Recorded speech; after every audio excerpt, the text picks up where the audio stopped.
SER Podcast. Tiempo para el análisis, tiempo para el abierto. Empezamos semana con Carlos Navarro Antolín. ¿Qué tal? Muy buenos días. Muy buenos días. Con Mariola Urrea. ¿Qué tal? Muy buenos días. Hola, muy buenos días. ¿Bien el fin de semana? Estupendo. Vale. Antón Losada, buenos días. Hola, buenos días. ¿Bien el fin de semana? Estupendo. Vale, pues ya está. Es verdad que el mundo es un pañuelo, ¿no? Es un pañuelo, nunca mejor dicho. ¿Puedo contarlo o no puedo contarlo? Sí, hombre. Mariola, Claro. ¿puedo contarlo? Claro, es que me mandan una foto, Antón Losada y Mariola Urrea, que se han encontrado ahí donde se acaba España por el oeste. O sea, un poco más y se caen al agua. Sí, en el faro de Fisterra. Exacto. O sea. En el faro de Fisterra, ni más ni menos. Dice, de hecho, ella se acercaba hacia mí y yo pensaba, no puede ser, me tengo que estar confundiendo. O sea, no puede ser ella. Eso sí que es casualidad. Sí, hombre. Lo mejor, Ángeles, es que yo me acababa de bajar del coche. Sí. Y al primero que veo en Fisterra Tomándose una caña. ¿No te dieron ganas de volverte a subir al coche otra vez? No. Vale. No, que estábamos de celebración los Vale, dos. exacto. Eso también es verdad. Venga, vamos a empezar. Luego iremos con toda la actualidad internacional, pero vamos a volver a poner otra vez en la agenda y al menos en nuestro análisis la cuestión de la vivienda, que ya saben, lo hemos hecho, lo vamos haciendo constantemente a medida que va habiendo noticias, que conocemos nuevos datos, que conocemos nuevas iniciativas, porque cada dato que conocemos lo que hace es señalarlo como el gran problema ahora mismo para muchísima gente, pero sobre todo para toda una generación que no tiene manera de encontrar un piso ni para alquilar y mucho menos para comprar. Y ahora entenderán por qué les digo esto, porque además hoy hay varias aristas para comentar, con aniversario incluido, el aniversario de la entrada en vigor de la Ley de Vivienda. Así que vamos a ir por partes. Lo primero es irnos a Santiago de Compostela, Radio Galicia, Ricardo Rodríguez. Bodía. Hola, Bodía Ángeles. Porque Santiago va a solicitar la declaración de zona residencial tensionada para poder acogerse precisamente a la Ley de Vivienda Estatal y regular los precios del mercado del alquiler. Es la segunda ciudad de la comunidad que lo hace después de A Coruña, y las dos se quejan de las trabas que, para poder declarar zona tensionada, las trabas que pone la Xunta de Galicia. Sí, será en la Xunta de Gobierno local de esta mañana, y meses después de haber expresado públicamente su intención de echar mano de esta herramienta que habilita la ley estatal. Solo un par de datos: la mayor parte de los vecinos de Santiago destinan más del 30% de sus ingresos a pagar el alquiler. También se analiza otro indicador que compara el incremento del alquiler con el IPC en los últimos 5 años. Todas las áreas de Santiago superan el 23,8% y 4 de ellas el 50%. Ha sido un proceso largo hasta llegar a la petición que hoy hará formalmente el Ejecutivo de la nacionalista Goretti San Martín. Sigue Santiago el camino de A Coruña, que ha formalizado esa solicitud hace apenas un mes. Ambas alcaldesas se quejan de las trabas de la Xunta. Lo cierto es que el gobierno de Alfonso Rueda ha dicho más de una ocasión que la ley estatal no le gusta, y eso se traduce en una cantidad ingente de documentación que ha ralentizado todo este proceso. Tanto desde Santiago como desde A Coruña aseguran que aquí se ha pedido una documentación que en otras autonomías ha elaborado incluso directamente el gobierno autonómico. Por ejemplo, en el caso de A Coruña, tras solicitar formalmente esta declaración, la Xunta le reclamó más documentos. Esa petición está todavía en estudio. Veremos cuál es el camino que le espera a la que hará formalmente hoy el Concello de Santiago. Richie, para hacernos una idea de lo que estamos hablando cuando hablamos de Santiago que pueda ser declarada zona tensionada, nos has preparado un recorrido por los precios de una ciudad como esta, como Santiago, que tiene algo menos de 100.000 habitantes. ¿Cuánto cuesta vivir ahí? Pues el piso en alquiler más barato este lunes aquí en Santiago, Ángeles, es un apartamento de 40 metros cuadrados de una habitación, 500 euros al mes. Si buscamos una vivienda de 2 o más habitaciones, ni una por debajo de los 700 euros. Este lunes se ofrecen 222 viviendas en alquiler, 222, la más barata, 500 euros, la más cara, 1.500, y se promociona como una oportunidad. Esto en cuanto al alquiler. En cuanto a la compraventa, Santiago es la ciudad donde más se ha encarecido la compra de vivienda nueva, con un incremento del 5,4% durante 2024.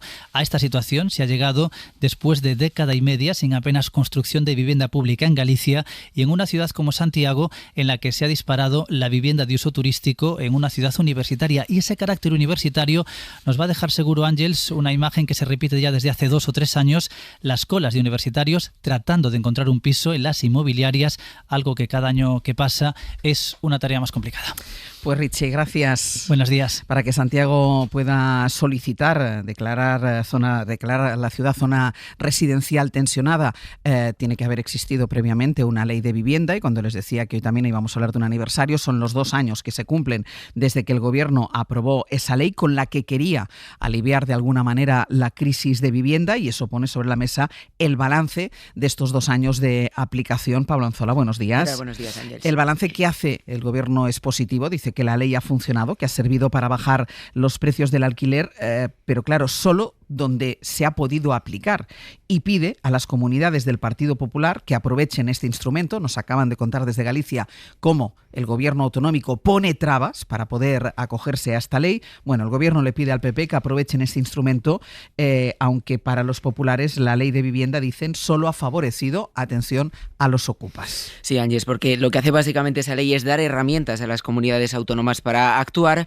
así que el Gobierno actúa al PP de bloquearla. Decía ayer la ministra Isabel Rodríguez en La Vanguardia que cuando la ley funciona, cuando se decretan zonas tensionadas, los precios bajan. Estamos abordando a través de la regulación que sea posible bajar los precios del alquiler. Esto es lo que ha demostrado la vigencia de la ley, donde se está aplicando en Cataluña, en Barcelona. Hemos conseguido bajar los precios del alquiler hasta un 6%. El caso es que Cataluña es la única autonomía, junto con Navarra y con País Vasco, que ha declarado esas zonas tensionadas, y parece difícil que se sumen las gobernadas por los populares. Este es el balance de la ley que hacía ayer desde el PP Carmen Funes. Con esa ley de vivienda de Sánchez, los únicos que han salido beneficiados han sido los ocupas, que hoy campan a sus anchas por nuestro país y han generado inestabilidad, inseguridad y la imposibilidad de que especialmente los jóvenes accedan a una vivienda en nuestro país. Bueno, asegura el PP que la oferta de alquileres de larga duración ha caído por esa ley, aunque los datos apuntan más bien a un trasvase hacia el alquiler de temporada, que es precisamente el que escapa del control de esa norma. Dicen los populares que la ley no ha servido de nada, aunque ninguna de sus autonomías ha desplegado de momento la ley de vivienda. Pablo, estamos hablando de lo imposible, que resulta el acceso a la vivienda. Quédense con este otro dato que afecta a quienes quieren comprar un piso, porque si el alquiler está disparado, esto pasa con la compra. 16 años. Ese es el tiempo que tienen que ahorrar los jóvenes.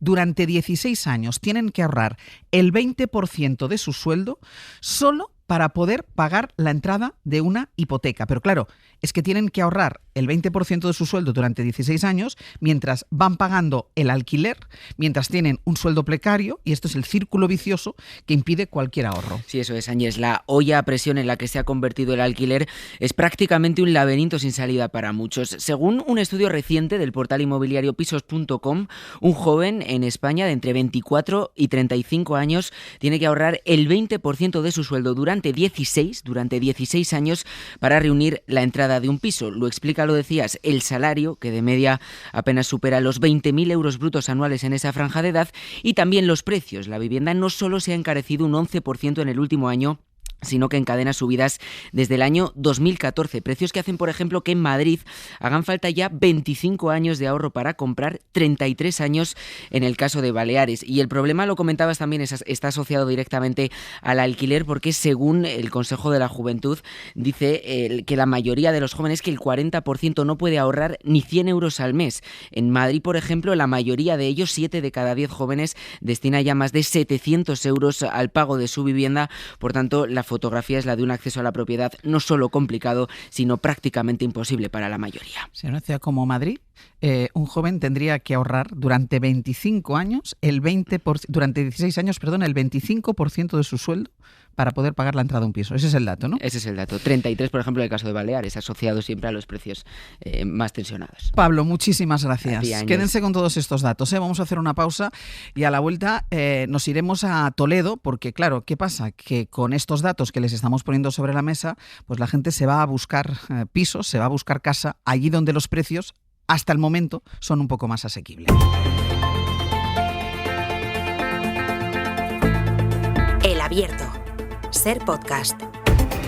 En el Abierto, Antón Losada, Mario Lorrea y Carlos Navarro Antolín. Santiago de Compostela solicitando la declaración de zona residencial tensionada para intentar contener el precio de los alquileres. Segundo aniversario de la ley de vivienda, de la entrada en vigor de la ley de vivienda a la que se resiste el Partido Popular, a pesar de que se ha demostrado, no es la panacea, pero se ha demostrado que en los lugares en los que se aplica se contienen algo el precio de los alquileres. El dato que nos dejaba aquí Pablo Anzola: los jóvenes necesitan ahorrar el 20% de su sueldo durante 16 años para poder pagar la entrada de una vivienda, y muchos de ellos no pueden ahorrar ni 100 euros al mes. Y con todo esto, con todo este cúmulo de datos, son los que explican que la vivienda en España sea el gran reto del país, ese problema generacional, y que expulsa a la gente de sus barrios, de sus ciudades, de las zonas donde quieren vivir y donde tienen derecho a vivir. Y eso da lugar a fenómenos como este, que son madrileños que se marchan del lugar del que son o en el que viven, de Madrid, porque no pueden pagar una vivienda. Ser Toledo, Cristina López Huerta, buenos días. Buenos días. Y se están yendo cada vez más hacia ahí, hacia Toledo o a la provincia de Guadalajara, porque el ahorro en cuestión de unos kilómetros puede llegar a ser del 30% si se opta por la compra. Sí, son localidades toledanas, como dices, como Illescas, Seseña o la propia capital, que se están convirtiendo, por llamarlo de alguna forma, en la segunda periferia de Madrid, igual que lo son al este, Cabanillas del Campo, Lleves o Guadalajara. Y es que comprar aquí cuesta, como dices, un 30% menos, más o menos, y si hablamos de alquiler, ojo, un trabajador madrileño puede ahorrarse entre 400 y 500 euros mensuales, lo que, claro, compensa con creces el gasto en combustible de tener que ir desde aquí a trabajar a la capital. Nos lo confirman las inmobiliarias de la Sagra Toledana o del Corredor del Henares, donde además el porcentaje de clientes procedentes de Madrid, nos dicen, se sitúa ya entre el 65 y el 80%. Un chalet, yo qué sé, en Getafe, te vas a 350, 400.000 euros seguramente, o más. Y aquí a lo mejor lo encuentras por 280, 300, 320, depende. Es viviendas como las que encuentras aquí, posiblemente, no sé, me lo invento, en Alcalá de Henares, hablándote un poco así a niveles por encima, pues puedes estar hablando de incluso 100.000 euros más. Comprarte una vivienda unifamiliar en Meco, a comprarte una vivienda unifamiliar aquí en Cabanillas o alrededores, pues habrá una diferencia más del 20% o del 25%. Esta situación además está empezando a repercutir negativamente en la población local, que ve cómo los precios suben desmesuradamente debido por esa alta demanda importada de Madrid. Cristina, gracias. Hasta luego. Hasta luego. Bueno, pues esos son los datos que tenemos sobre la mesa. Es posible, Mariola, que la ley de vivienda no sea la panacea, pero no lo será y no será la solución si hay una serie de comunidades autónomas, las gobernadas por el Partido Popular, que se resisten a su aplicación. Y el resultado es todos estos datos que estamos dando, lo que necesitan los jóvenes, la inversión que tienen que hacer de su sueldo para el alquiler, lo que tienen que ahorrar para la compra y el éxodo de las grandes ciudades hacia el exterior. Sin duda, yo creo que es muy importante, insistir en este elemento. Siempre que hay un problema y la vivienda es un problema social de primera magnitud, lo dice el propio Banco de España en un informe con datos que son verdaderamente alucinantes, podríamos decir, si se me permite esta expresión, hay que intervenir políticamente hablando, y la única manera de intervenir políticamente hablando, o una de ellas, es mediante una norma que intente hacer frente a esos problemas. Esa ley de la que hoy estamos celebrando el segundo aniversario tenía muchas palancas que activar para intentar mitigar este problema, incluso poner fin al mismo, ¿no? Estaba desde la activación de zonas tensionadas, estaba desde la idea de limitar los pisos de alquiler, también había medidas relacionadas con la necesidad de generar un parque público de viviendas en alquiler. Bueno, pues es que no todas, yo diría que casi ninguna de ellas se han explorado lo suficientemente. Y esto, una de las razones de por qué ha sido así, la dabas tú, Ángeles, porque la competencia de vivienda en España es una competencia que comparten la Administración Central del Estado con las comunidades autónomas. Y las comunidades autónomas, hoy principalmente gobernadas prácticamente todas ellas por el Partido Popular, se resisten a aplicar esta ley, y se resisten precisamente porque tienen una aproximación a la manera de resolver estos problemas ideológicamente muy distinta a la que contempla esta ley.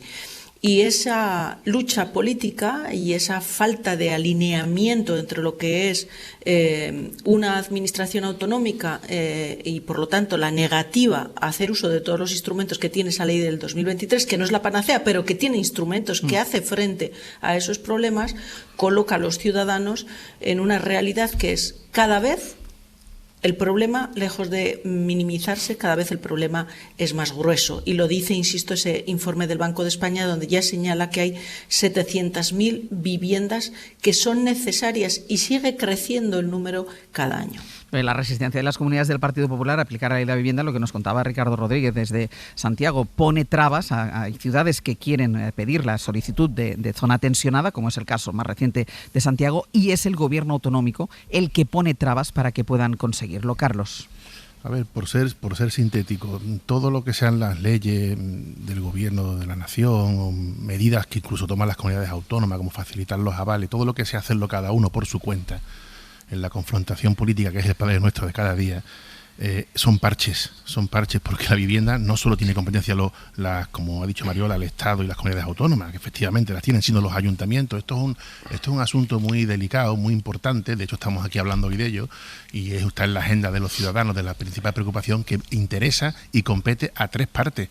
Los ayuntamientos tienen las licencias y los planeamientos, las comunidades autónomas el control urbanístico y el Estado los planes de vivienda. Todo lo que no sea un pacto de Estado, más allá de una ley o más allá de medidas para ayudar, no servirá para nada. No seamos ingenuos. Hacen falta sentar, la verdadera ambición para arreglar este problema es sentar a las tres partes en el pacto de Estado, pero es que es la única realidad, y después tener claro cómo hemos llegado hasta esto. Hay dos causas, en mi opinión. La primera fue la crisis económica y financiera después del boom inmobiliario, que obligó al gobierno en 2009 a emitir un decreto, a promulgar un decreto que fijaba el tope de los préstamos hipotecarios en el 80%, con lo cual deja a los jóvenes, que son los principales necesitados de vivienda, teniendo que buscarse las habichuelas para cubrir ese 20%.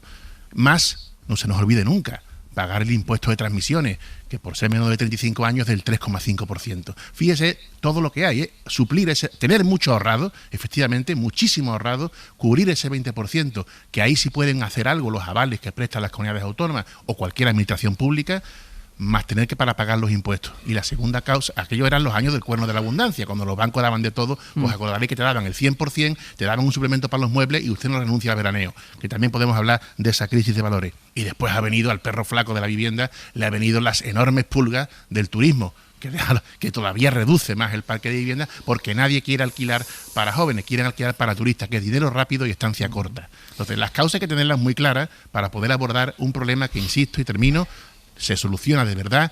Lo siento, pero una vez más es lo que hace falta, un pacto de Estado, y en este país eso ahora mismo pues una suerte de quimera, claro. Antón. Bueno, yo creo que lo primero es decir que el problema de la vivienda lleva con nosotros 40 años.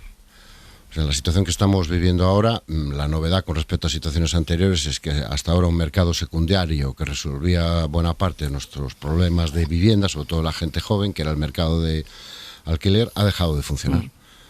Pero en España en este momento se está comprando más vivienda que nunca. ¿Cuál es el problema? Que buena parte de esa vivienda no la compran españoles. La compran un montón de dinero que viene de fuera.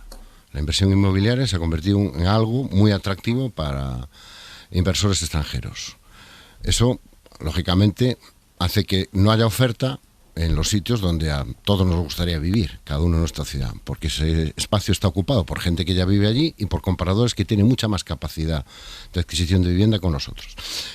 En el caso del alquiler te pasa lo mismo. En las zonas en las que te gustaría alquilar no puedes alquilar. ¿Por qué? Porque no hay oferta. ¿Por qué? Porque prefieren otros clientes que pagan mejor, más rápido y seguramente con menos consecuencias fiscales. Porque en este momento lo que hace tan atractiva la vivienda turística es que es uno de los grandes agujeros negros que tiene nuestra fiscalidad en este momento. Entonces llevamos 40 años así. La novedad, insisto ahora, es esta, es decir, que se haya tenido que dedicar un porcentaje importante del salario a la vivienda. En los años 90 había que dedicar más. Los tipos de interés, bueno, pues seguro que todos, que ya tenemos una cierta edad, los que estamos aquí, recordamos cuando los tipos de interés estaban en el 11, el 12, el 14, se llegaba a pagar un 17% de interés por un préstamo para una vivienda. Y llevamos 40 años dando vueltas y vueltas y vueltas y vueltas buscando soluciones mágicas, y no las hay. La gran aportación de la ley de vivienda es que por primera vez en mucho tiempo marcaba un marco que permitía empezar a cambiar el modelo. Porque las leyes no son mágicas, o sea, las leyes no resuelven, dito una ley y ya está, no. Las leyes tienen que ir acompañadas de políticas públicas. Claro, si no hay un programa de construcción de vivienda pública, seguiremos teniendo problemas de oferta. Si no hay un programa o un sistema de control, como por ejemplo las zonas tensionadas, que evite ese trasvase rápido de vivienda de un mercado a otro, seguiremos teniendo problemas de oferta. A mí me llama mucho la atención la resistencia, por ejemplo, que os la contaba antes Richie. Es decir, la Xunta lleva desde enero mareando al Ayuntamiento de Coruña con lo de la zona tensionada.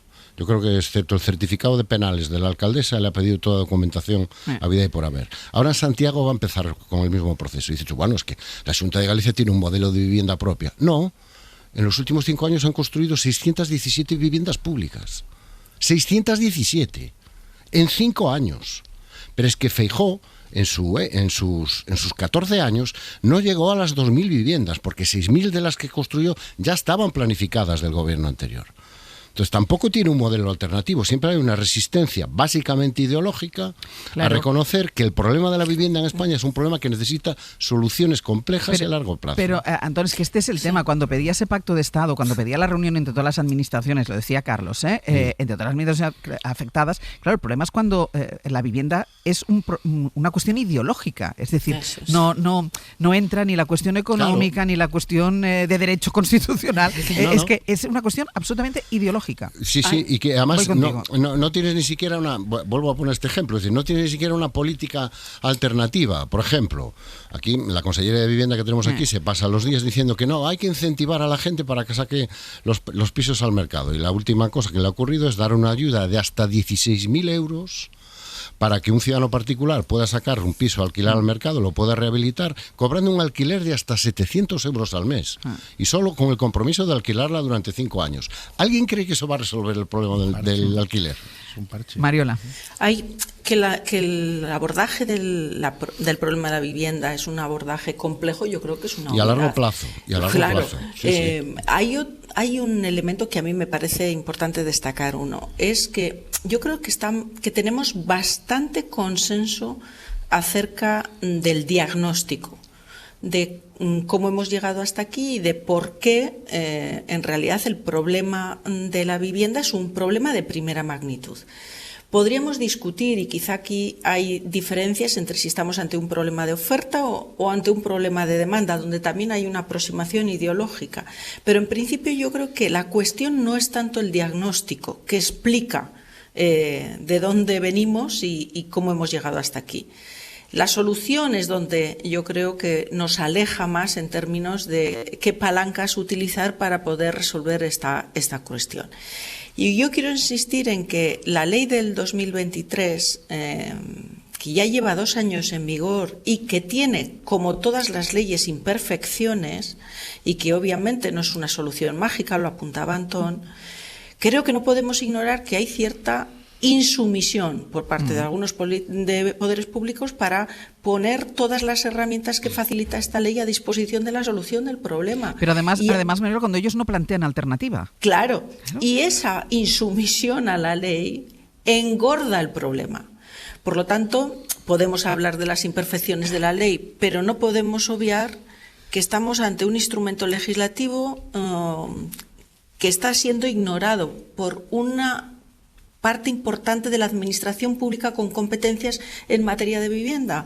Y entonces, si tú te resistes a calificar las zonas tensionadas, si tú, administración autonómica, te resistes a limitar los pisos turísticos, si tú no crees que la generación de parques públicos de vivienda sean una solución, estás inhabilitando la ley, pero a la vez no planteas soluciones, o las soluciones que planteas desde ese código ideológico, que es de la no intervención en el mercado de la vivienda, pues lo único que se ha demostrado hasta la fecha es que engorda el problema. Por lo tanto, entiendo lo que dice Carlos de un pacto de Estado, pero para hacer un pacto de Estado se necesita una generosidad en la aproximación a las soluciones que desgraciadamente hoy no la tenemos. Y desde esa realidad, para no caer ni en la nostalgia ni en cualquier otro tipo de emoción de esta naturaleza, yo creo que hay que denunciar denunciar cierta insumisión de los poderes públicos a la aplicación de la ley. Empecemos con esto.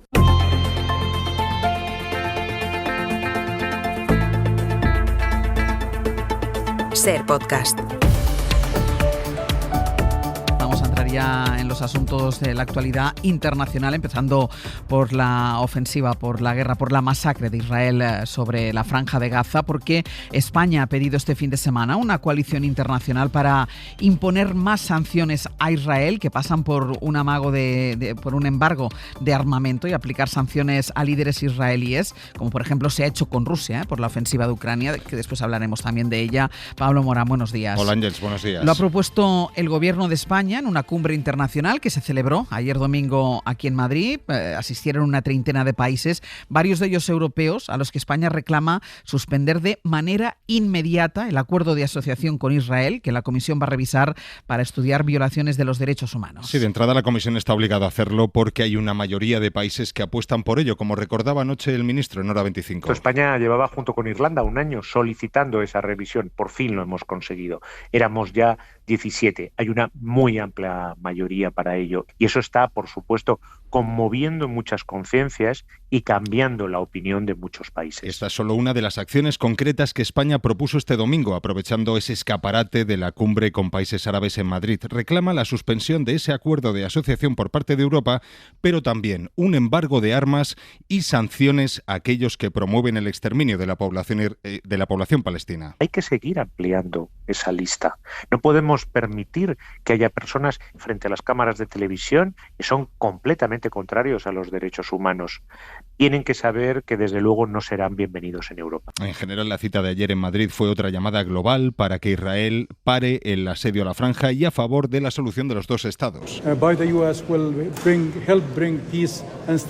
El primer ministro palestino instó a Estados Unidos a que se sume a la presión internacional para que Israel frene su asedio a la franja. Sobre el terreno, Israel sigue bombardeando la franja. Solo esta madrugada al menos 25 personas han muerto, entre ellas 6 niños, tras un ataque contra una escuela. Hoy está previsto que la ONG estadounidense designada por Netanyahu empiece, Pablo, a repartir ayuda humanitaria. Bueno, al menos eso dicen ellos. Eso dice esta ONG, que hoy mismo van a comenzar su trabajo en la franja. Es Gaza Humanity Foundation, se llaman. Dicen esto pocas horas después de la polémica dimisión de su director, que anunció anoche su marcha por sorpresa, porque dijo que la organización no puede cumplir con los principios de neutralidad e independencia en esta tarea que le ha encomendado Israel. Obviamente, esta dimisión aumenta las dudas de hasta qué punto esta ONG no está al servicio del gran objetivo de Israel, que es la colonización de la Franja de Gaza. De momento, allí siguen los bombardeos, como decías.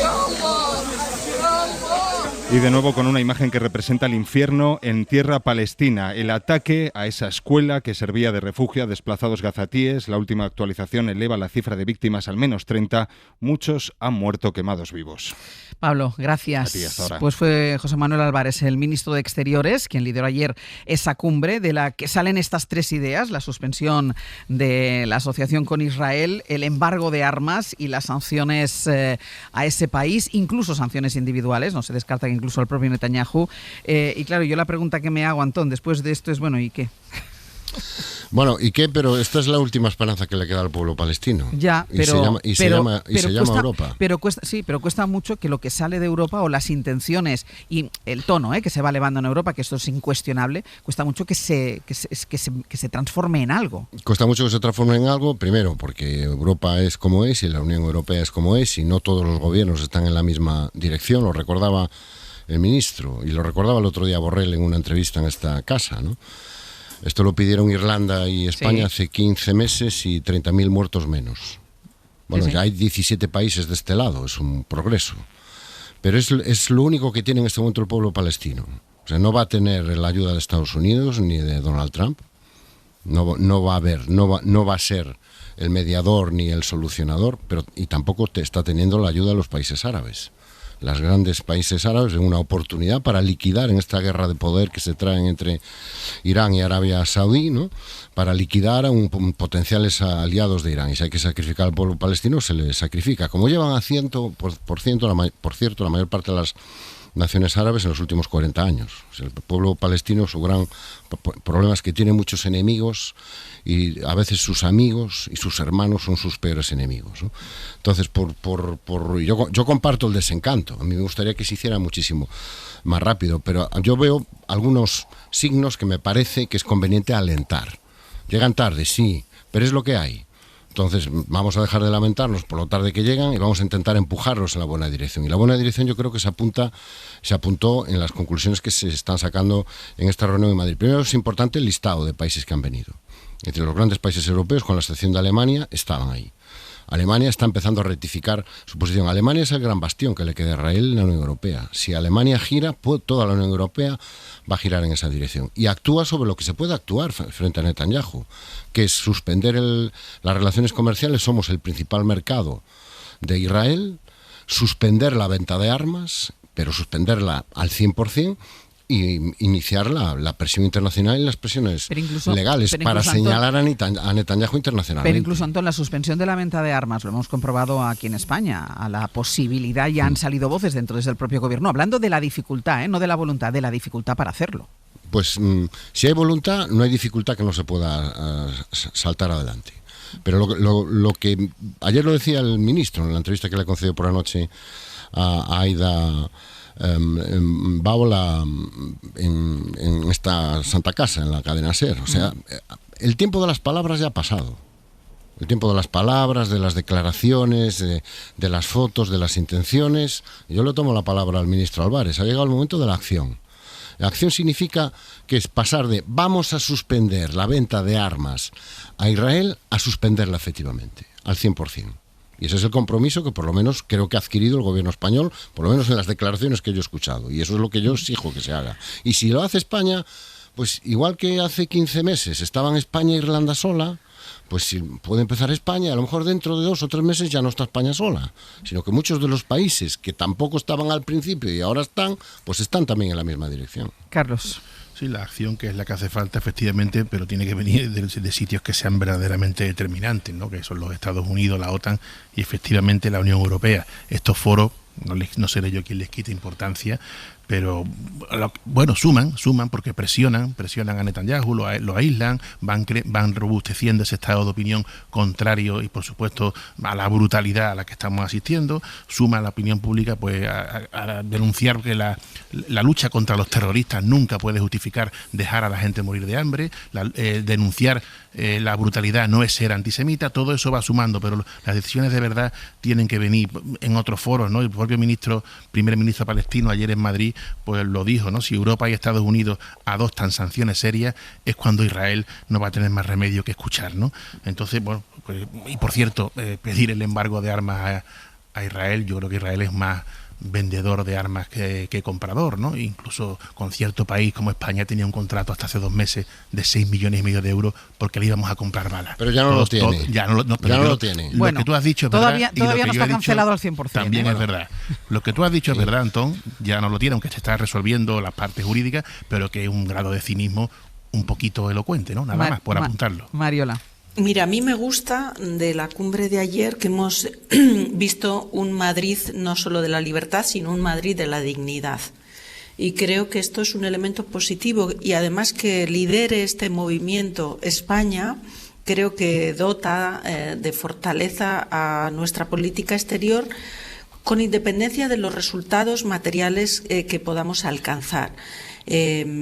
Es un empujar en la correcta dirección, empujar en la dirección de la dignidad. No podemos seguir permaneciendo, digamos, como si no estuviera ocurriendo nada en Gaza, como si no estuvieran muriendo decenas de personas al día, como si ya no acumuláramos decenas de miles de muertos, como si no estuviéramos asistiendo a una política de Israel sobre los territorios ocupados que parten de la idea de dejadme hacer el trabajo, dejadme, comunidad internacional, terminar el trabajo, cueste lo que cueste, y aunque lo que esté haciendo encaje perfectamente en la tipificación de los crímenes internacionales, y que España sea capaz de reunir a un número significativo de países de la Unión Europea unidos al mundo árabe, mundo musulmán, más Brasil, creo que no podemos dejar de subrayar la importancia. Y ahora, ¿por qué es tan difícil obtener resultados, ¿no? Decía Sánchez con ese punto pero es que no estamos avanzando tantísimo, ¿no? Bueno, ¿por qué? Hay muchas razones, pero yo quiero centrarme aquí en dos. Uno es, ya se ha insinuado un poco, Alemania y cuánto pesa la historia en algunos países en relación con cambiar el posicionamiento con Israel. Yo creo que tenemos que empujar también a Alemania que dé ese paso. Pero la segunda es, y es una llamada a los juristas, porque muchas veces poner en marcha estas acciones vinculada con sanciones internacionales, vinculada con la suspensión de acuerdos comerciales, los juristas quedamos atrapados por las reglas de la normalidad, que son estructuras que necesitan lograr la unanimidad. Bueno, yo hago un llamamiento a que los juristas que están encargados de asistir a las instituciones internacionales, la Comisión y demás, traten de ser lo más creativos posibles, porque a veces, en momentos excepcionales, necesitamos también los juristas encontrar la sofisticación para poder encontrar la solución jurídica al problema, de tal manera que la unanimidad no sea la respuesta inmediata para tomar decisiones que sean importantes y que resuelvan parte de los problemas. Y esto implica flexibilidad e implica capacidad de innovación en todos, pero especialmente en el ámbito de los cuerpos jurídicos. Yo sin cuestionar... Pero, Antón, déjame un momento, que voy a publicidad y a la vuelta voy contigo. Yo sin cuestionar y ahí lo retomas. El Abierto. Ser Podcast. En el Abierto, Antón Losada, Mariola Orrea y Carlos Navarro Antolín, hablando todavía del exterminio que Israel está haciendo de la población de Gaza, de los palestinos, de las soluciones, de las intenciones que va anunciando Europa. Cada vez son más países, y es verdad, lo comentábamos antes de ir a la publicidad, cada vez son más países los que se suman a la toma en consideración de que haya acciones concretas y duras contra Israel y contra Benjamín Netanyahu. Pedía, antes de esta pausa, Mariola, un plus de creatividad a los juristas. Y Antón, ¿querías decir algo tú? Sí, yo sin cuestionar esa llamada a la creatividad de los juristas, si es que eso es posible, que combinar las dos cosas, creatividad y juristas. Sí, no sé si es claro, lo digo como jurista que soy, ¿no? Yo creo que sobre todo es un problema de voluntad política. Es decir, Europa cuando quiere va a toda velocidad. Cuando quiere la Unión Europea y cuando quieren los países de la Unión Europea, ni la burocracia europea, ni la Unión, ni los comisarios son el problema. Cuando hubo que mandar hombres de negro por toda Europa, vinieron, tardaron segundos en desplegarse por todo el continente. Cuando se cambiaron las reglas del gas, cuando vino la pandemia y hubo que ir hacia políticas de expansión, se fue a toda velocidad a esas políticas. Y si vamos al caso de la guerra, el problema es un problema de doble rasero. O sea, vamos muy lentos con Palestina, igual que fuimos muy rápidos con Ucrania. Lo que pasa es que lo de Ucrania nos afectaba más, nos preocupaba más, teníamos mucho más claro quién era el malo y quién era el bueno. Es una guerra que efectivamente está en las fronteras y en las puertas de Europa, y ahí ha habido problemas, pero esos problemas se han superado. Ha habido países a los que ha habido que, conducir en la buena dirección, empezando por Orbán y por Hungría, y cuando ha habido que pasar por encima de ellos, se ha pasado por encima de ellos sin ningún tipo de problema. Y ahora, ¿qué es lo que ha pasado en Palestina? Que no había esa voluntad política, no la había. Los únicos gobiernos que mostraron desde el principio reticencias a lo que estaba sucediendo en Gaza, y que por cierto, recuerdo, le sirvió a Pedro Sánchez ser calificado por el Partido Popular como cómplice de Hamás. Sí. Recordaos en el Parlamento, diputados y diputadas del Partido Popular diciendo que los nuevos amigos de este gobierno de Pedro Sánchez eran los de Hamás. Jamás eran los nuevos amigos, simplemente por cuestionar lo que estaba empezando a pasar en Gaza, simplemente por eso. ante el silencio del resto de las cancillerías. Ahora, afortunadamente, varias de esas cancillerías van viniendo hacia ese lado. Y en el momento que estén aquí todas, ya verás cómo con creatividad y sin creatividad de los juristas se toman las medidas que seguramente habría que haber tomado. En eso tiene toda la razón Ángel, y seguro que lo piensa la inmensa mayoría de nuestra audiencia, pues no ahora, hace 15 meses y 30.000 muertos menos, como decía Borrell, ¿no? Mario, ¿le querías decir algo? Sí, Gaza desde luego que representa y enfatiza las incoherencias de la Unión Europea en política exterior, y eso lo hemos comentado en más de una ocasión. Y insisto en lo de la importancia de la creatividad de los juristas, porque muchas de las decisiones que hay que tomar en materia de política exterior, citabas, Antón, decisiones que hemos tomado muy relevantes, pero con los hombres de negro hablabas, es decir, en la crisis económica y financiera que tuvimos en Europa, también con la pandemia. Lo que ocurre es que ahí las materias que tocan son materias donde la Unión Europea tiene más margen de actuación y donde la unanimidad no es la regla de toma de decisiones fundamental. Aquí estamos tocando materias de política exterior, que son competencias de los Estados, estamos también tocando materias de política de defensa, y por eso apelaba a la necesidad de que los juristas tomen conciencia clara de la excepcionalidad del momento y, empujados por los políticos, que son quienes van a definir la hoja de ruta, tengan esa capacidad para generar nuevas bases jurídicas que permitan hacer aquello que, si nos empeñamos en política exterior stricto sensu, pues obviamente vamos a estar atrapados por la unanimidad. Y así como lograr la unanimidad en el caso de Ucrania, aunque costó un enorme capital político, fuimos lográndolo, y ahí están los casi 20 paquetes de sanciones contra Rusia. Obviamente esa unanimidad no existe ni con mucho. Fijaros que estamos hablando de 17 países de los 27 de la Unión Europea que van alineando posturas. Queda todavía mucho trecho por recorrer, aunque ya hemos recorrido y hemos vencido muchas resistencias. Y por eso señalaba este dato, porque a veces desde el ámbito jurídico y desde el ámbito de la construcción de la Unión Europea se dice: no, esto no se puede hacer por unanimidad. Oiga, pues piense un poquito usted, jurista, que está capacitado para eso, y encuentre la base jurídica para llegar a aquello que políticamente queremos llegar. No es burlando el derecho, es siendo consciente de la excepcionalidad del momento. Vamos a ir a la guerra de Ucrania, porque relacionado con esto, decía antes Carlos, bueno, quien también puede doblegarle, quien debería doblegarle el brazo a Netanyahu es Donald Trump. Recordemos que él se ha hecho llamar el pacificador, y la verdad es que tiene, y lo recordábamos a las 8 de la mañana, las dos guerras que están en marcha están quizá en el peor de sus momentos las dos. En el caso de Ucrania, el presidente Trump ha criticado al presidente ruso Vladimir Putin, como no había hecho hasta ahora. Le ha llamado loco, así literalmente loco, por los bombardeos de este fin de semana, al que han muerto una decena de personas, uno de los ataques más mortíferos en lo que va de guerra, y el peor sufrido además en la capital, no en el frente, en la capital, en Kiev, según el gobierno ucraniano. Aumentan los decibelios de las críticas de Donald Trump hacia Putin y le pide que deje de bombardear Ucrania. Ángel Villascusa, hola de nuevo. ¿Qué tal? Buenos días. Dice Trump que tiene buena relación con él, con Putin, pero que si pretende controlar Ucrania va a perder Rusia. Sí, a pesar de haber mantenido una especie de idilio con el presidente ruso desde antes incluso de la primera elección de Trump en 2016, la retórica del republicano contra Putin está yendo paso a paso endureciéndose.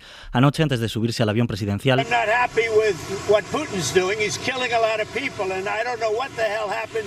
Trump dijo que no le gustaba lo que estaba haciendo en Ucrania. No sé qué narices está haciendo Putin, le conozco muy bien desde hace mucho tiempo, pero está bombardeando a civiles y no me gusta en absoluto.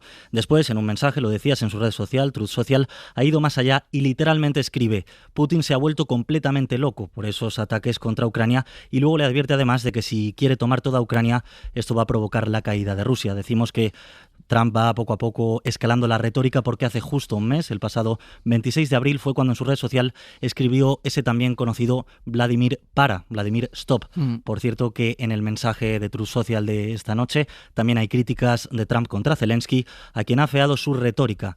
Todo lo que sale por su boca causa problemas y no me gusta. Ángel, gracias. Hasta luego. Decías tú, Carlos, que el papel de Donald Trump debe ser fundamental en un cambio de actitud por parte de Netanyahu. Claro, él decía, o querer llamarse o presentarse a sí mismo como el pacificador. Yo creo que le pega más, Carlos, la palabra pirómano. Sí, Ostarate, pirómano. Y parece que ahora con este nuevo pronunciamiento, vamos a llamarlo así, se ha caído no del caballo, sino del toro mecánico, ¿no? Porque ya le ha costado. Ya le ha costado. Bueno, pero bueno, yo no creo que Putin sea precisamente un loco, ¿no? Sino un malvado, que no es lo mismo, ¿no? Como bien dice y ha explicado muchas veces el psiquiatra Rohan Marco, que está en Estados Unidos, por cierto, ¿no? Una cosa es un loco y otro un malvado, y este señor ha demostrado claramente que es un nostálgico temerario, un imperialista, y bueno, ya tiene una resistencia ahí que no es poco, ¿no? De un líder como presidente de los Estados Unidos, nos guste más o nos guste menos, que a mí lo único que me gusta de él es que en su primer mandato al menos no metió al país en ninguna guerra, ¿no? Hay que acabar con esta guerra cuanto antes, pero nunca puede parecer, como hemos dicho aquí tantas veces, que Rusia la pierde. Y con esos factores hay que jugar. Mariola. Yo no creo que haya que acabar con esta guerra cuanto antes, sino que hay que garantizarnos una paz justa y sostenible para Ucrania. Y eso no siempre está acomodada en los tiempos. Por supuesto que cerrar una guerra es un objetivo, pero hay que cerrarla en unas condiciones en las que la paz para Ucrania y la estructura o arquitectura de seguridad para Europa sea una estructura de seguridad justa y sostenible. Y en el tiempo que dure este conflicto, lo que tiene que estar claro por parte de la ciudadanía de la Unión Europea es que la Unión Europea tiene que dar soporte a Ucrania, cueste lo que nos cueste. Y eso implicará esfuerzos políticos, implicará esfuerzos presupuestarios y, desde luego, implicará decisiones políticas para las que la ciudadanía no siempre o no está del todo preparada o no le gusta hablar de temas vinculados con qué seguridad necesitamos, qué seguridad estamos dispuestos a pagar y qué seguridad es la que realmente queremos. Y por cerrar lo de Donald Trump, yo creo que Donald Trump está probando en sus propias carnes la voluntad imperialista de Putin. Putin también está testando hasta cuándo y cómo va a frenarle Donald Trump a una acción imperialista de Putin. Y por eso se molesta Trump y por eso dice lo que dice en la manera en que lo dice. Pero está claro que Putin no va a hacer lo que le guste a Trump cuando le guste a Trump. Más bien parece ser al revés. Putin busca que Donald Trump haga lo que Putin quiere que Donald Trump haga. Y esto es una lucha de poder donde no está claro que Donald Trump vaya a poder imponer sus ritmos ni sus decisiones. Antón. Creo que ha ido muy bien. Rusia y Ucrania empezarán de inmediato negociaciones hacia un alto el fuego y, más importante aún, hacia el fin de la guerra. Esto lo escribía Trump hace una semana después de hablar hora y media por teléfono con Putin. Y ahora que de repente descubre que se ha vuelto loco, que no es el Putin que conocía. No le hace caso. Esto es propaganda pura y dura. O sea, Donald Trump ha conseguido lo que quería de Ucrania y ahora se aparta para que Putin termine el trabajo. Punto. Fin de la historia, no hay más. No hay más. Ha conseguido lo que quería de Ucrania, seguramente ha conseguido lo que quería de Putin, que es pactar áreas y zonas de influencia para seguir debilitando entre los dos a la Unión Europea. No olvidemos que son dos autócratas que han señalado públicamente a la Unión Europea como el enemigo a batir. Como Trump acaba de hacerlo otra vez, el enemigo a batir, algo que se creó para fastidiar a Estados Unidos. Ha obtenido lo que quería de Ucrania, que es garantías, entre comillas, de que le van a devolver parte del dinero que Biden dio a Ucrania, y se retira alegando que él ya ha hecho todo lo que ha podido. Y la paz le importa un rábano. Y que Putin está loco, y que, oye, ¿y yo qué queréis que más haga? Y además no lo olvidemos, sigue zoscándole a la víctima. Porque, de paso que nos dice que Putin está loco, viene a decirnos un poco que hay que ver Zelensky, claro, yendo así vestido, ¿qué espera? ¿No? El discurso típico de justificación del agresor. Propaganda trumpista, propaganda putinista como la que vivimos la semana pasada, ¿os acordáis? Voy, no voy a Estambul, si voy ahí esto se arregla en 2 días. Propaganda pura y dura para encubrir un final de la guerra, que por supuesto será culpa de Zelensky y de los ucranianos, donde Putin va a obtener lo que quiere, pero Donald Trump también. Bueno, depende de nosotros, que Putin no consiga todo lo que quiere. Europa otra vez. Sí. O sin la asistencia de Estados Unidos. Carlos, ¿ibas a decir algo? No, que siempre hemos defendido o expuesto aquí que Donald Trump sí quiere cobrarse todo lo que le lleva costado desde la administración anterior este conflicto, ¿no? Sí. Y por cierto, antes al tema anterior también, Europa le coge todo esto en su peor momento, ¿no? Yo creo que desde su fundación le coge frágil, le coge débil, le coge sin líderes fuertes, y eso también es un problema, ¿eh? Dejadme que... Dios nos libre, con perdón, de los líderes fuertes. Bueno, pero antes no nos ha ido mal. Antes no nos ha ido mal, Antón. Ya, pero nuestro problema hoy son los líderes fuertes, no la falta de líderes fuertes. El problema es que Europa está débil. Pero fíjate, Carlos, un segundito, Ángeles, que tenemos prisa, pero solo rápido.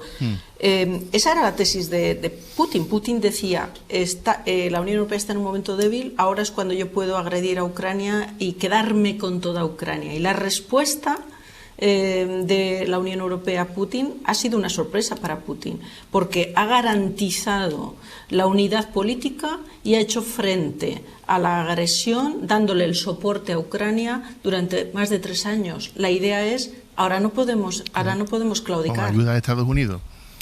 Dejadme que, sin duda, vaya a 2 cuestiones del ámbito nacional, que además las dos son 2 cuestiones de agenda. Hay un asunto que se va a ventilar, afecta a España y a la gobernabilidad aquí en España, pero es un asunto que se va a ventilar en Bruselas. La Unión Europea tiene que decidir si el catalán, el gallego y el euskera se convierten en idiomas oficiales y se pueden utilizar como tales en las instituciones del continente. La iniciativa en realidad es uno de los pagos, una de las promesas que el gobierno ofreció a Junts per Catalunya a cambio del apoyo de los independentistas en la investidura. Guillermo Lerma, buenos días. ¿Qué tal? Hola de nuevo, Ángels. Por eso que mañana, que va a ser cuando se va a ver esto en Bruselas, que mañana salga adelante o no, esa oficialidad del catalán puede afectar al apoyo de Junts y, por tanto, a los planes del gobierno en el Congreso.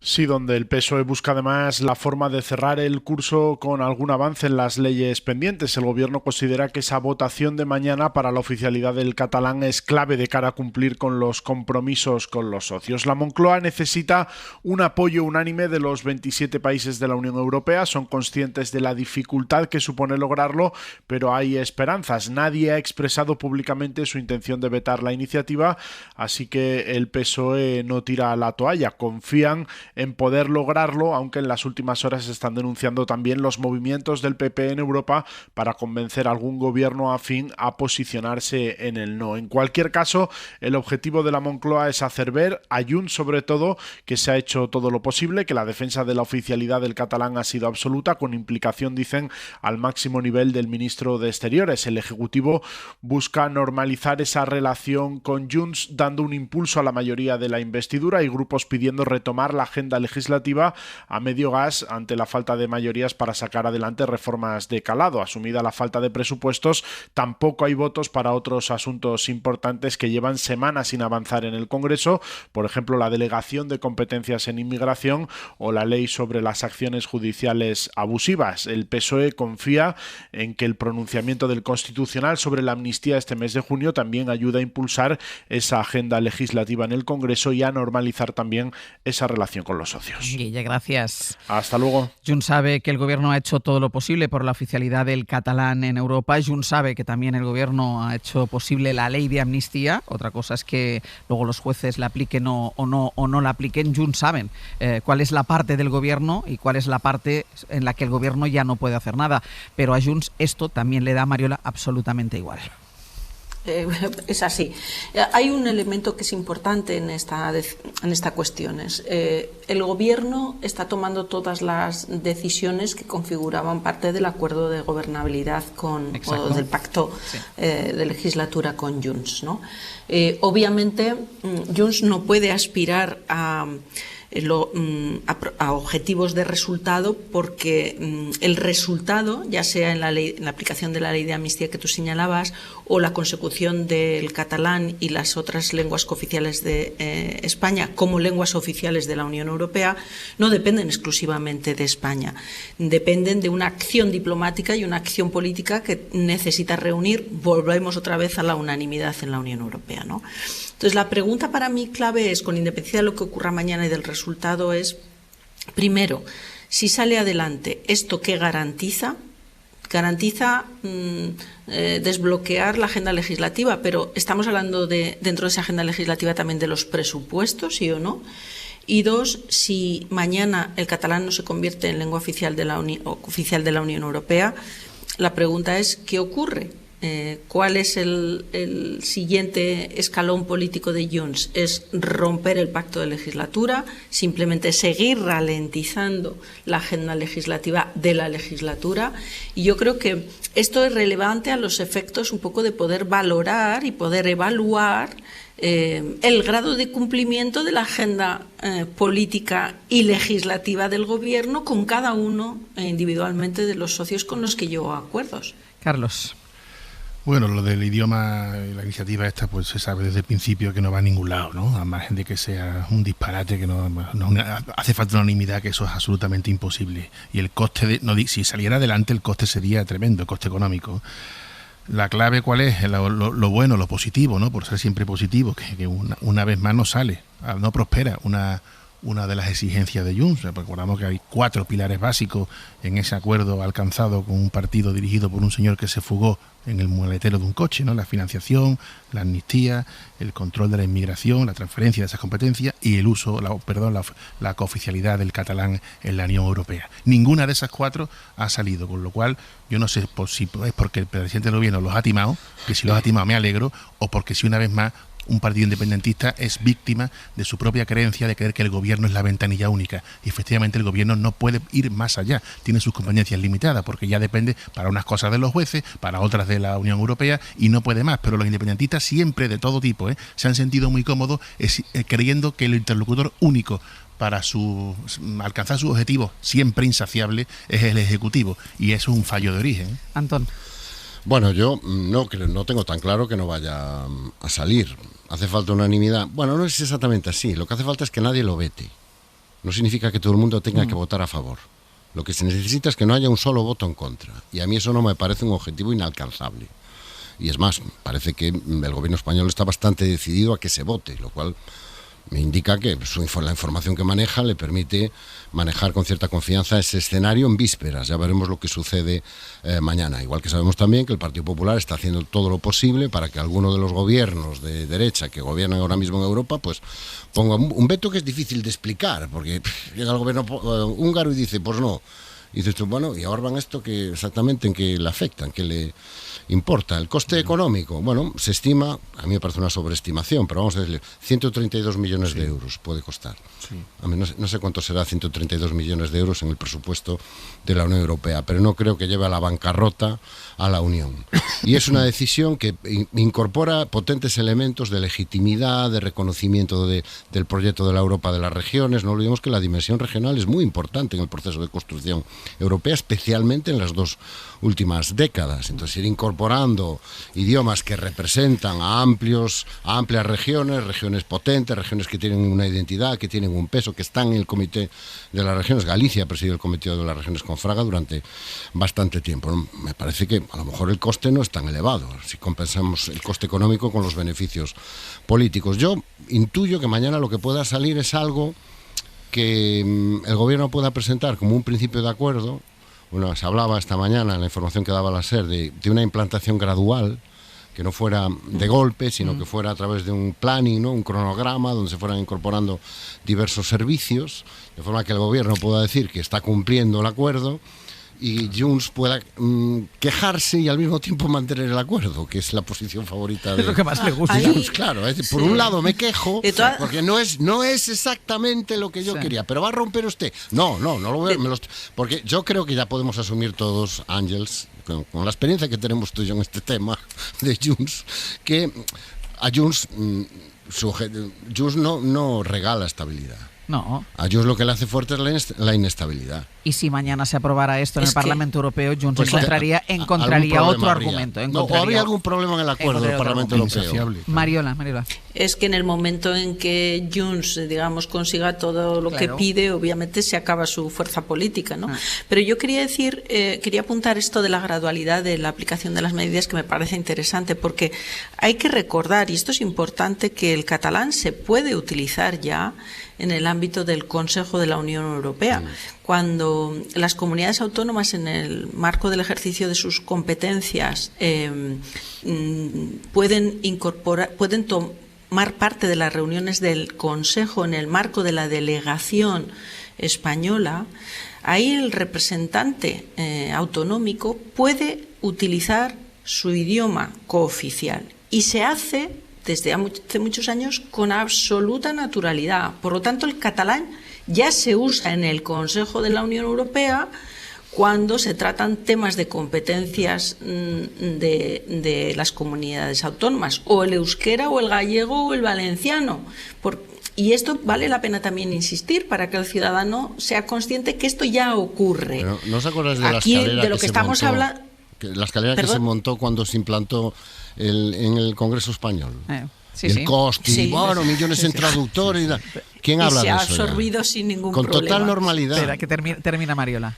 Sí, no, quería apuntar esto para que, con independencia de lo que ocurra mañana en la decisión final, no sea aquí o todo o nada. Yeah. Es que ya el catalán y ya las lenguas cooficiales ya tienen voz en el Consejo de la Unión Europea, en determinadas circunstancias, obviamente, y no siempre, pero ya existe esa opción.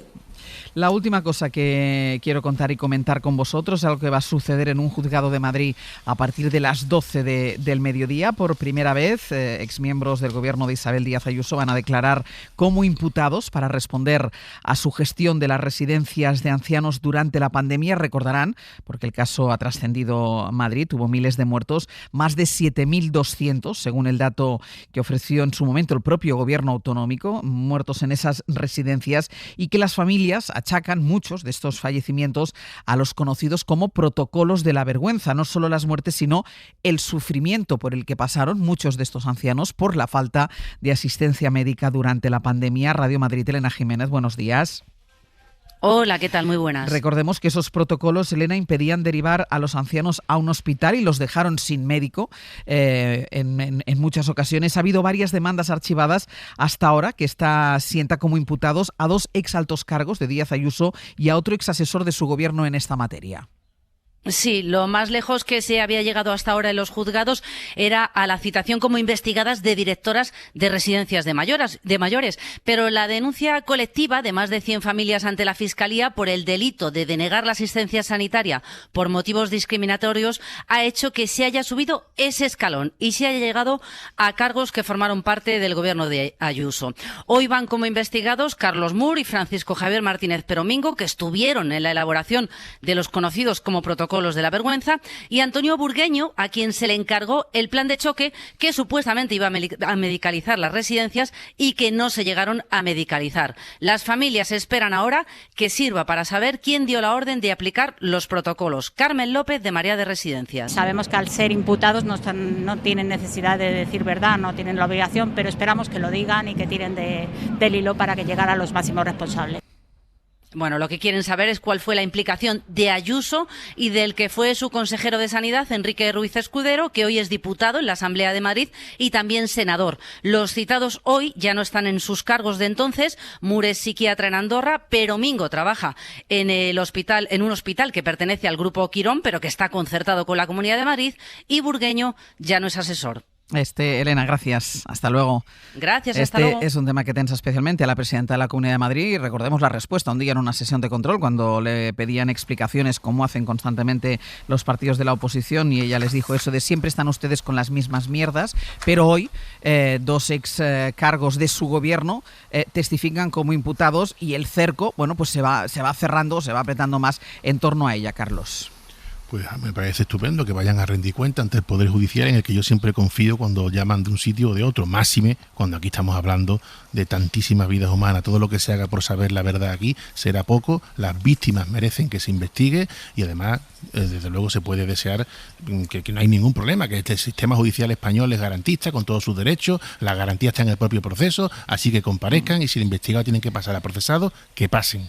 O sea, que tú no crees que la juez la ha llamado porque fue un exalto cargo de Zapatero, como dicen desde la Comunidad de Madrid, ¿no? Lo que yo crea poco importa. No, digo, es que yo estoy de acuerdo contigo, estoy completamente de acuerdo contigo. Ya te he captado la primera, pero me parece que yo confío en el Poder Judicial en todos los casos, máxime en este, repito que hay una gran diferencia con otro, que aquí hay vidas humanas. Por eso, como yo confío en el Poder Judicial, me resulta interesante aclarar a la gente una cosa. Hasta ahora todo lo que se había archivado iba por una línea, que era la de investigar la posibilidad de que hubiera algún tipo de homicidio en algún grado, ¿no?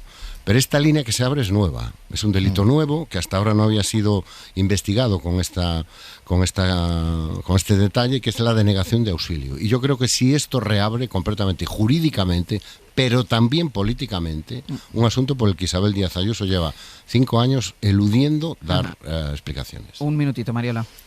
Sí, muy rápido. Yo creo que no podemos hablar de confianza o desconfianza en términos generales hacia un poder del Estado, tampoco en el caso del Poder Judicial. Hay que ver con detalle un poco lo extravagante o no extravagante de los procedimientos. Y en este caso concreto, yo creo que nadie ha discutido que el procedimiento tenga una lógica jurídica bastante depurada. Y esta es la cuestión que a mí me parece interesante destacar en este asunto. ¿Querías añadir algo? ¿Por qué confío en el breve. Poder Judicial? Porque evidentemente los jueces son seres humanos, evidentemente, se pueden equivocar y se equivocarán, porque el proceso está hecho de tal forma, lo sabe Mariola mucho mejor que yo. Pero sí, Carlos, compartimos tu confianza. Sí, pero déjame que yo lo redunde. Sí, hombre, que sí. Pero bueno, al final el proceso es la garantía, y aunque haya jueces que incluso que puedan ser tendenciosos, al final la verdad emerge. La verdad es como el dinero y la felicidad, emergen. Lo dejamos aquí.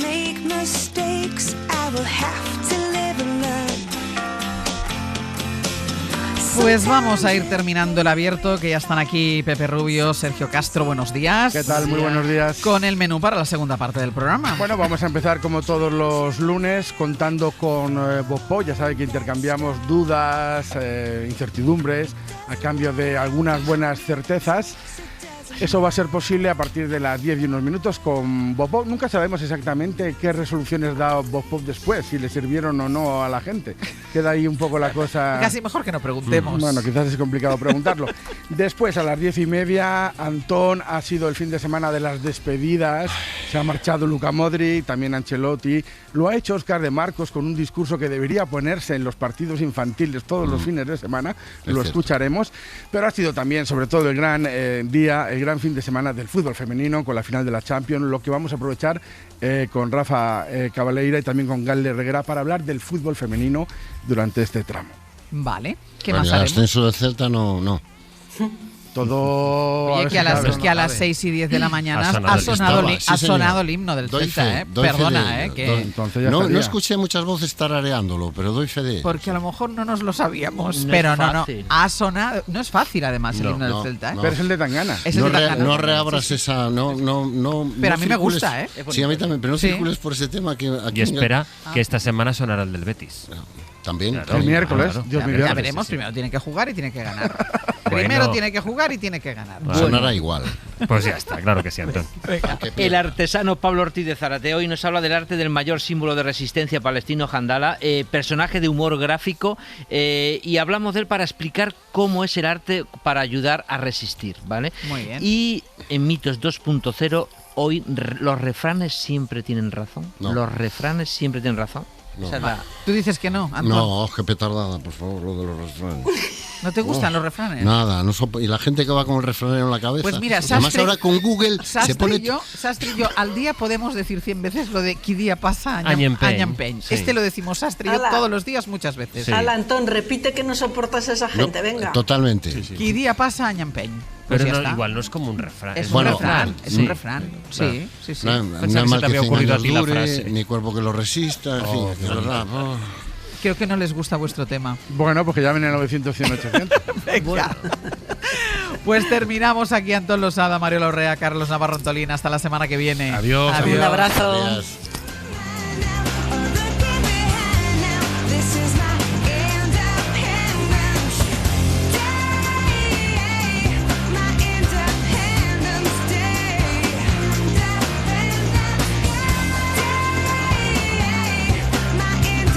Para no perderte ningún episodio, síguenos en la aplicación o la web de la SER, Podium Podcast o tu plataforma de audio favorita.